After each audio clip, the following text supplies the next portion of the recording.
It's a challenge with your fatherhood in the technological world, or FTW moment. Today let's talk about TV and let's talk about the internet. I grew up in the age of television, and kids nowadays are growing up in the age of the internet. And in fact, the internet's right in their hands. And, there's a lot of things that I think that actually the TV generation has it was better child development wise to have a television rather than have this handheld power in your hand. And just to give you a couple of thoughts, with the television generation, you had to wait until a certain time of the week in order to watch your favorite television program. And then early on, you can't record it. No, it wasn't until the 70s where people started prolifically recording things. But in the 60s, who's recording anything? You have to wait, turn on the television at a certain time, and if you didn't turn it on and you didn't watch it at that time, you'd miss it. And then you have to wait another week usually to watch your program. So despite the fact that a lot of parents were complaining about kids watching too much television, as my father often said I was sitting in front of the idiot box, but at least I had to exercise some patience. I had to be there on time in order to watch that TV program. And then I got whatever enjoyment at it. Hopefully it was an educational program or something.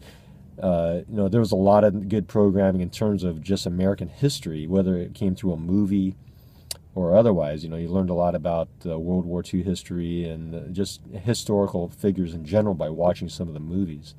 But the key thing is you had to wait. You had to wait and you had to be somewhere on time.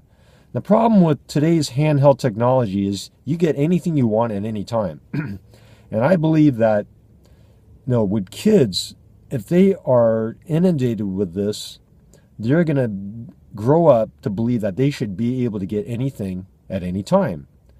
And as you know, especially if you're out there and you're married, you're in a relationship, when you're dealing with people, we don't function like that, okay? And if you expect that type of reaction from other people, well, you're not going to have very many friends for very long. But you have to understand the value of human relationship. And you're just not going to get a real sense of the value of human relationship by addressing information on what you can get at that moment, calling up a YouTube video. We all do it. We all see value in it. But I'm saying for kids especially, it could be a severe, you're just going to set them up for a trap. Because that real life is not like that. Yeah, technology-wise, yeah, they're working on those type of things. But you're never going to change human nature. At least history's proven that, because humans keep on making the same mistakes over and over until you get the grown-up in the room that needs to tell the little kids that they need to cool it and we need to have some balance. So the point of this video is comparing my generation growing up with TV and this generation growing up with iPhones and iPads and the like, getting things on demand and expecting that. And that's going to be the problem. You always got to fight that. You have to resist that. You have to fight that.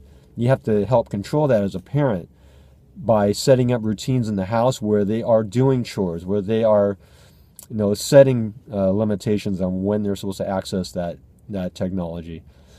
So it's a big job. I'm telling you, it's a big job because that marketing wave is going to be continually pounding the surf of your kids' shores.